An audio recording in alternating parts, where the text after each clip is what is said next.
Welcome to the Edge. You know, I've been thinking about things, and a young friend of mine mentioned to me something about what a great president FDR was. And in fact, it was my producer said that.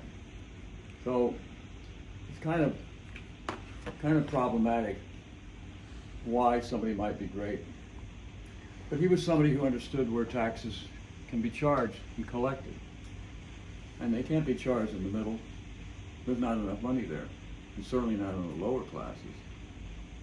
So, as Dillinger said, and in one of my shows before, you go where the banks are if you're a bank robber. If you're the tax man, you go to the wealthy. So FDR did that in 35. He put a tax on the wealthy from $1 million forward. First $1 million you make, after the first dollar, after the last $1 million made, the next dollar you get taxed on 75% and 35.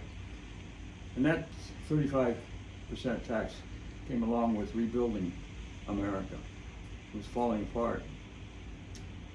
People were out of work, they were in the Depression. Old people were sitting on the streets selling apples. The streets looked like boulevards of junk furniture from all the evictions. The Depression lingered and lingered. People lived in cardboard huts, and in the wintertime, slogged in the snow and burned pots to keep warm under, and those were called Hoovervilles. Hoover was the president before FDR. But FDR, he put people to work called the WPA, Workers Program, what was it? It was WPA, Workers Pay Administration, something like that. And he did the CCC camps for the children, took the children, the older children out of the home so they weren't a problem in the summertime for their parents, and got everything. In the first 100 days he did this, he acted this way. People could go to work for the WPA, building roads, bridges, railroads, anything. But everybody went to work, always waiting to be sent certain places to work. They would got paid if they were working or not. So it's impossible to get the money, especially in a bad economic time. How are the poor people going to pay taxes? They don't have anything. And the middle class is on the edge of becoming poor, and they're threatened right away. But who is the one who doesn't spend money and holds on to it? The very rich. They make money off of money, whether it's Wall Street or something else. So assuming that you've got, so when you hear a conservative say everybody has to pay their taxes equally, no, it's impossible. And it's impossible because poor people will not have money. And when you have bad times like a pandemic like we have now, these people are looking for stimulus money just to keep going, just to survive. And there's no works program right now. They're just giving the people money rather than having them on the street. And they were doing that, but they're not doing that now. They are the Trump administration. Trump said he wanted to do that, but he said a lot of things. He said a lot of things. So you measure people by what they do. Reagan came in after Carter. Carter had left no debt because he had a wealth tax that paid for things. The military, everything you can think of, wealth tax pays for that. All the way back to FDR. FDR all the way up to Carter. That would have been Truman. Then that would have been Eisenhower. Oh, excuse me. During World War II, it went to 91% on the wealth tax. 91%. It was considered loyal to pay taxes in those days. Loyal to your country. Imagine wealthy people thinking it was loyal to do that. My God, today they scream bloody murder. Oh no! Oh, we can't afford this. Everybody's not paying. I made my money. I should keep my money. Oh yeah, we got to keep our country in the process. You have to pay it, tax the wealthy, to make the country function. Whether you have spent too much money on the military or too much money on entitlements, whatever it is, the wealthy have to pay the bill. And if you don't do that, there's no way to function. Internationally or any other way, militarily or any other way. None of that's going to work.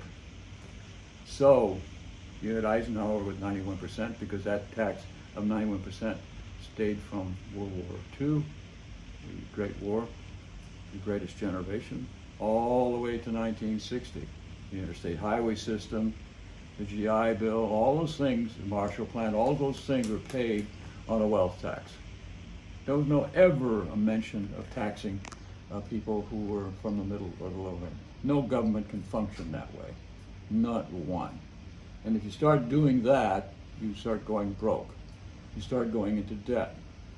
So that 91% tax ended in 1960 on the wealthy and went down to about 70 under Kennedy and Johnson, the Vietnam War and all of that. And that lasted all the way to Carter. Both Ford, Nixon, Ford, and Carter, basically. Republicans and Democrats keeping a wealth tax in place. So here comes Ronnie Reagan. Ronnie Reagan. Well, like golly, government's a problem, not the solution. I think you got to do the right thing and tax everybody the same. I'm from California. I was there for 2 terms, and I know what I'm doing. Well, let's see, what did you do, Ronnie Reagan? You took your education system and dropped it to number 18 from number 2 in the country, and you raised your property taxes so much that it drove people out of their homes. Oh, wait a minute, so you're talking through your hat.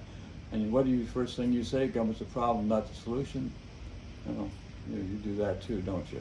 And so what's that mean? The wealthy get a tax cut.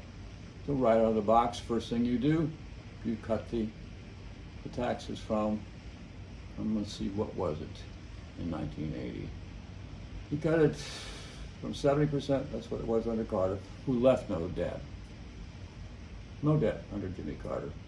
Well, he had high interest rates and high oil costs, and so, but the government's debt was zero, effectively.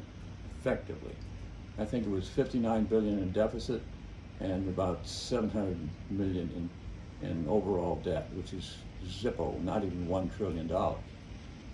And what happened to me was when I saw that Reagan was going to be the president, or nomination, was going to get the nomination, I was all in as a Republican. I was a Republican at this time, and I went to a mall one day and on a Sunday afternoon.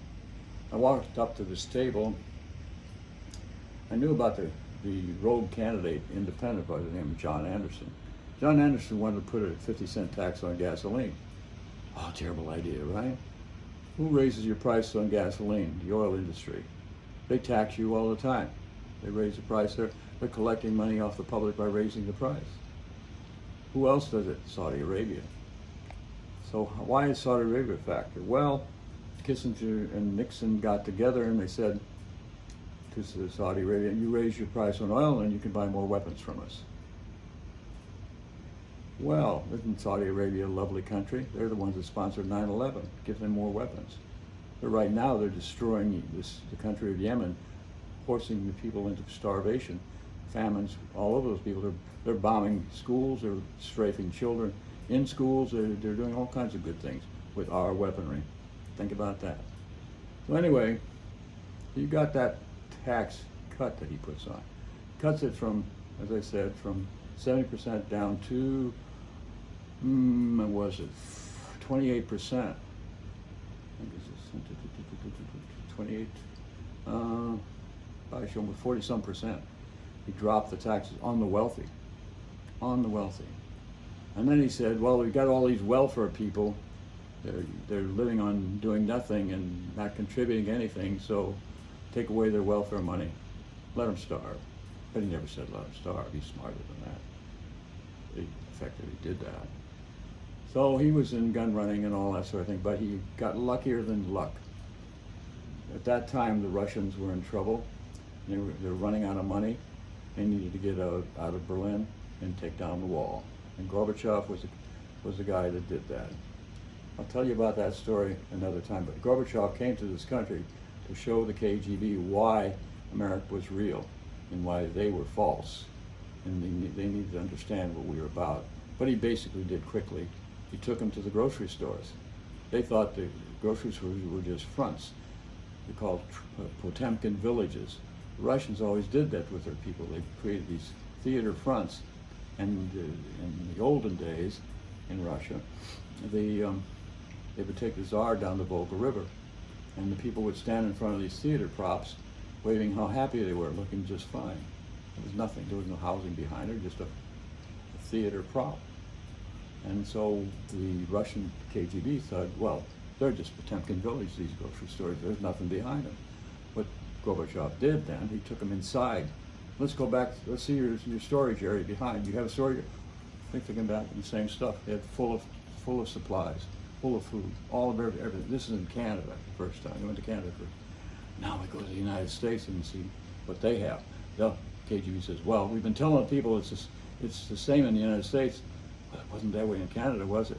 Let's just go to that. And the same thing was true. They discovered that we were actually functioning pretty well.